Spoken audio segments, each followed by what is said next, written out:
a longevity, it's a progression, it's not an overnight success. What if I get too busy?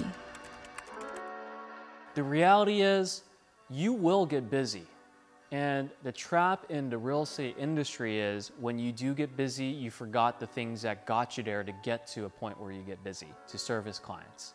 So that's what we refer to the roller coaster of business, where you work hard, you get a lot of business, you put it in escrow, and you start servicing.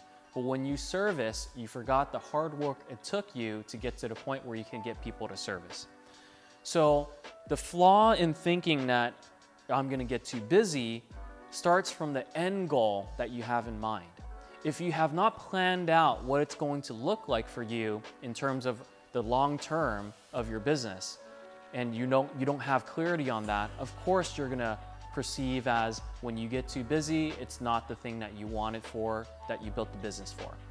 So we need to bring clarity on your long-term goal.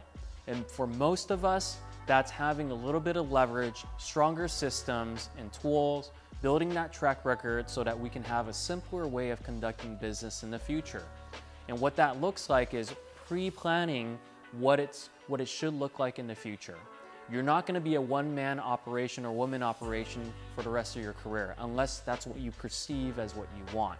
And I would like to argue that most people don't want that. But it's going to take a little bit of conditioning, of breaking habits, of adopting new ways of conducting yourself in your business and working with people so that you have the time back so you don't get busy or you start to do things that you really truly love. So for example, for myself, I'm focused on leading the team and going on listing consultations right now. Everything else is handled by someone else. The marketing, the escrow process, the offer writing, the showing of properties, the hosting of open houses.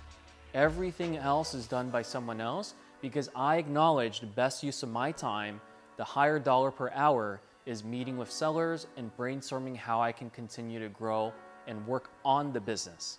Now the question is, how do you get step by step to the point where you feel like you aren't busy? Or you are busy but for the right reasons, right? You're not trapped in your own business and hostage to it because you have to do everything. And that's where having clarity comes in to be helpful.